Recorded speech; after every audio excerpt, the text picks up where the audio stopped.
You don't have to be a big baller to get started in investing in real estate. You can start as little as $499. There's many options out there, and let's get into some of the options in today's video. It's easy breaking down in the bright lights. Come and find me when you've been going around every dark side, like a bad dream. But something in your eyes tells me you're a wild child. Commercial mortgage debt in the U.S. hits a record $4.25 trillion in Q1. That's according to the Mortgage Bankers Association latest commercial multifamily mortgage debt outstanding quarterly report in the U.S. So commercial multifamily mortgage debt outstanding increased by $74.2 billion. That's 1.8% in the first quarter of 2022.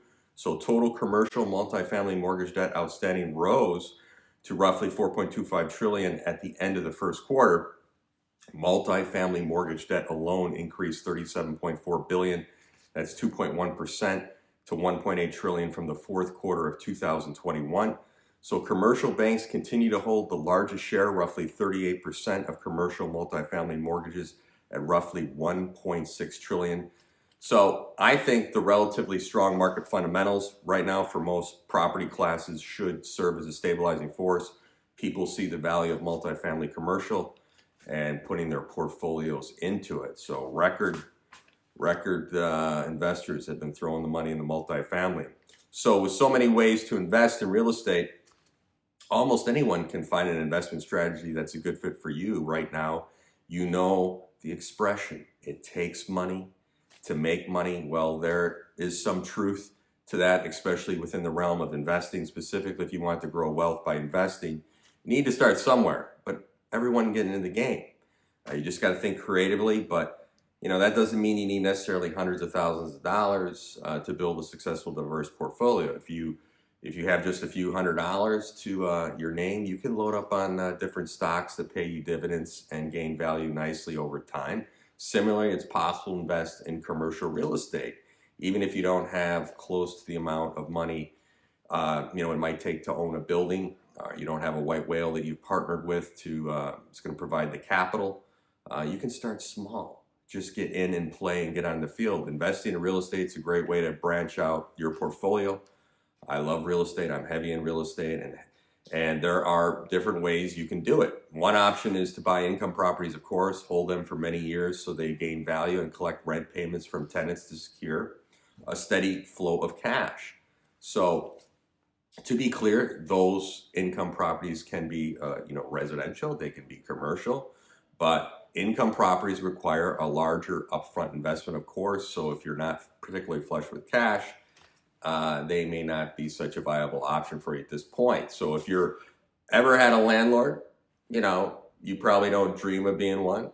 I do. Fielding calls about oversized bugs or overflowing toilets doesn't seem like the most glamorous job, but I deal with it on some of our properties, and I frankly enjoy it.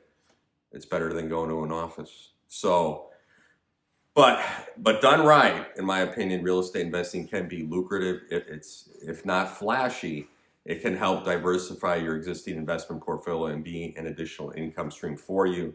And many of the best real estate investments don't require showing up at a tenant's, every beck and call, which is, so a lot of people don't want to deal with it. So the trouble is that many new investors don't know where or how to invest in real estate and get started. So just some other avenues to get in the game with a few $100. A good way to get into the real estate right now is buying REITs, REITs. It's Real Estate Investment Trust. Instead of collecting regular rental income with REITs, you can instead collect steady dividends. Plus, just as properties have a tendency to gain value over time, your REIT shares can also appreciate nicely in value. So you can easily load up on REITs even if you have under $1,000. Start as little as 500 or less.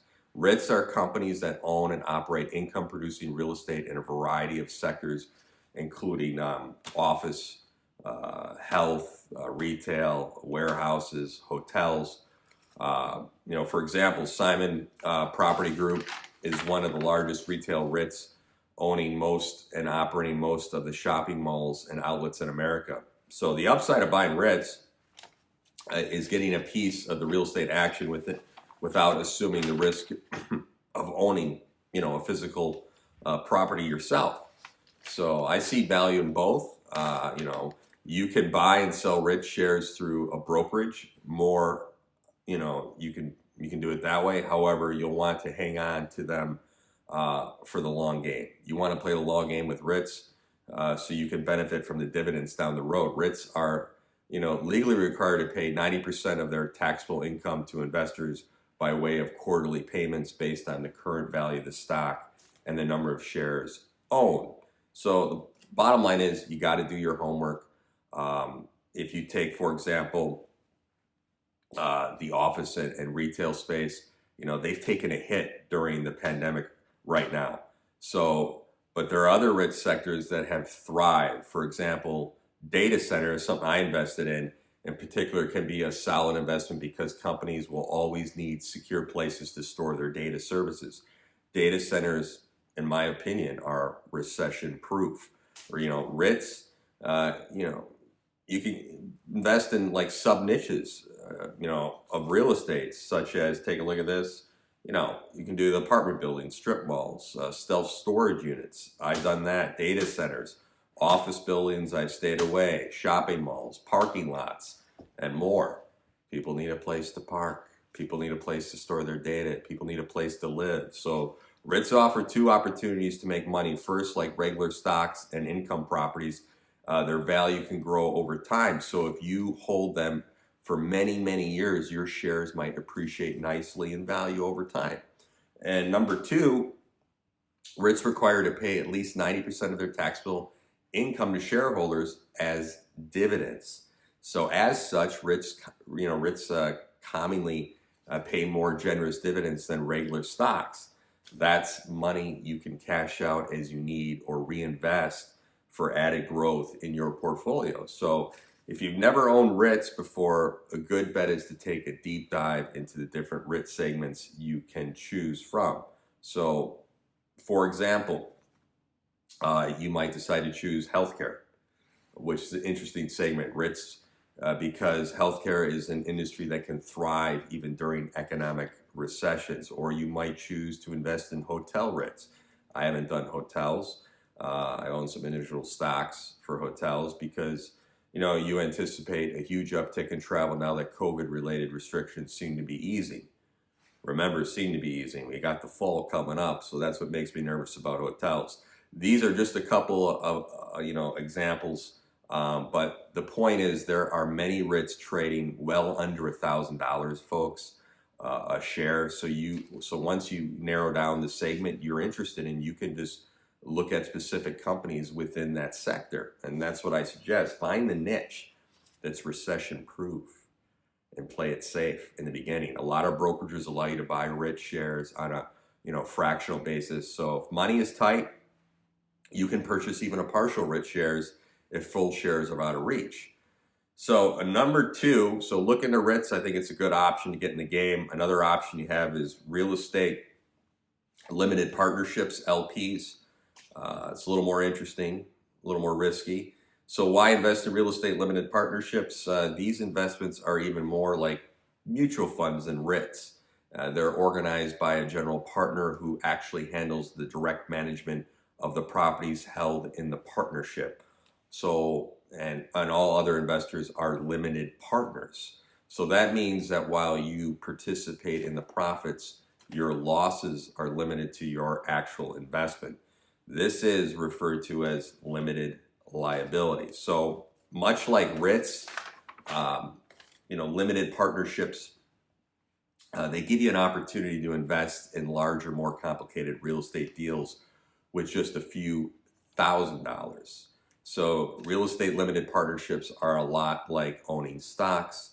If the partnership has good management and, invest in successful deals, it can be very profitable. You can earn a steady stream of dividends that are higher than what you can get on stocks.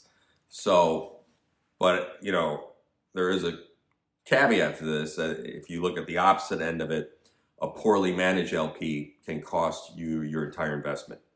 So for LPs with extensive knowledge of how to invest in real estate, so you mitigate risk and provide consistent gains, this investment can be very profitable.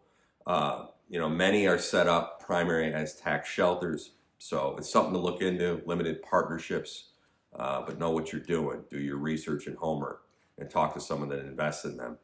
So another option you have, less risky, is use an online real estate investing platforms. If you're familiar with companies such as Prosper and Lending Club, which connect borrowers to investors willing to lend them money for various personal needs, such as, renovation, even a wedding, investing in real estate. These platforms connect real estate developers to investors who want to finance projects, either through debt or equity. So investors hope to receive monthly or quarterly distributions in exchange for taking on significant amount of risk and paying a fee to the platform. So like many real estate investments, these are speculative, and you can't easily unload them the way you can trade a stock. So I guess if there is a rub, the rub is that you may need money to make money. Many of these platforms are open only to accredited investors. Okay, I do this. We are, accredited investors defined by the Securities and Exchange Commission as people who've earned income of more than $200,000 or $300,000 with a spouse in each of the last 2 years, or have a net worth of $1 million or more, not including a primary residence. So we are accredited investors and take advantage of some of these options. If you're not accredited, it doesn't mean you can't get into the game. You're not priced out. You can still get into the game. Alternatives for those who can't meet the requirements of being an accredited investor include Funrise and Reality Mogul. I use Funrise. I just dab a little bit in there. Just to diversify. You want to try real estate investing without playing landlord? This is an option. You can get started with a minimum of less than $500. A company called Funrise does all the heavy lifting for you through, the Funrise starter portfolio. You can just start that way. Your money will be split into 2 portfolios that support private real estate around the United States. So this isn't, it isn't an obscure investment, though. You can see exactly what properties are included in your portfolio, like a set of, townhomes in Washington, or an apartment building you invested in Charlotte, North Carolina, or Chicago, Illinois. You can earn money through quarterly dividend payments and potential appreciation in the value of the shares, just like a stock. So cash flow in this type of investment typically comes from interest payments and property income, rent. But remember, investments come with risk, as always, no matter what you do. While Funrise has paid distributions, looking at the history of them and rolling back here, they're quarterly since roughly Q2 2016. Dividend and principal payments are never guaranteed. You'll pay roughly 0.85% annual asset management fee and a 0.15 annual investment advisory fee. So there are a few fees involved. I think all told, it's more than possible to build a nice real estate investment portfolio without a lot of money, and without purchasing an actual property you're tasked with managing. But I still like to do that. It pays to dive into the REITs, especially if you like the idea of holding an investment that can make you money in 2 different ways. In the REITs, you're going to want to hold long term. It's a buy and hold strategy, and so is the Funrise. And you just have to look at the right sectors. So I mean, you got the money to buy your own investment property. I think that's just the way to go. But you should diversify and partner with a few other investors if you don't have the capital to do it, as far as buying your own property. But everyone makes a big deal. Yes, you start getting into 25, 50, 100 unit buildings or more, you're going to have an on-site property manager. I've just been through hell with that early in my career. And I like to manage things myself. I'm very hands-on. And yeah, I'm stretched sometimes because I'm doing 4 different types of revenue streams. I'm not just a real estate broker. We're doing a lot of other things outside the states that I'm a broker in. And, you know, my long-term goal is development, which I'm doing right now with a few other individuals. And I've done it on a lower scale. But I'm doing other things. I have a day job too. I consult for a company. So, and that's just the way my mind works. I can't just do one thing. But I do everything I do effectively. And if I can't give 100% to something, I bring in people to help me out. So, you know, I'm just not one avenue of real estate. Yes, I own property, but I also think Funrise, there's value there. I also think there's value in REITs, and I play in all three of those segments. But I think people get so worried about, you know, yes, my finance friends and other people in different disciplines that are in real estate full-time get nervous about hearing they have to be a landlord. A lot of people can't deal with tenants, but it's not as ugly as you think. It's simple. It really is. But when you start building that portfolio, you'll want to expand and have property managers for those buildings. It's pretty simple.